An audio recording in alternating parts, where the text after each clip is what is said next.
UDF വിൽക്കാൻ തീരുമാനിച്ചാൽ വിറ്റിരിക്കും. അല്ല ആരോപണം ഭയന്നുകൊണ്ടൊന്നും പിന്മാറുന്നില്ല. മുന്നണിക്കകത്തുന്നുണ്ടെന്ന് ആര് പറഞ്ഞു? VM സുധീരൻ അതിൻ്റെ ചില ആശയപരമായ വിഷയങ്ങൾ ഉന്നയിച്ചു. മുഖ്യമന്ത്രി ഇന്നലെ അതിന് മറുപടി പറഞ്ഞു. അതോടെ പിന്നെ തീർന്നല്ലോ. അത് അതൊക്കെ വകുപ്പ് മന്ത്രി എവിടെയെങ്കിലും പറഞ്ഞോ? ഇന്നലെ കേരളത്തിന്റെ മുഖ്യമന്ത്രി ഇന്നലെ മറുപടി പറഞ്ഞു. അതോടെ ആ പ്രശ്നം അവസാനിച്ചു. പിന്നെ ആർക്കെങ്കിലും വീണ്ടും അത് പറഞ്ഞുകൊണ്ടിരിക്കണമെങ്കിൽ പറഞ്ഞുകൊണ്ടിരുന്നു. അത് ഗവൺമെന്റിനെ സംബന്ധിച്ചിടത്തോളം ആ പ്രശ്നം അവസാനിച്ചു. മാധ്യമങ്ങൾ ചോദിക്കട്ടെ.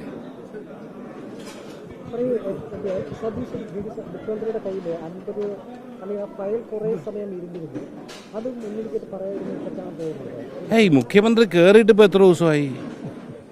മുഖ്യമന്ത്രി വ്യക്തമാക്കിയല്ല അതിന് ടാക്സ് സ്ട്രക്ചർ, അതിൻ്റെ ചരിത്രം മൊത്തം എന്ന് തുടങ്ങി, ആ ഫയൽ എന്ന് മൂലമാണ് അത് സർക്കുലേറ്റ് ചെയ്ത്, എന്നാണ് മുഖ്യമന്ത്രിയുടെ ഓഫീസിൽ വന്നതെന്നും അതിനൊരു ടാക്സ് സ്ട്രക്ചർ മാത്രം തീരുമാനിച്ചു.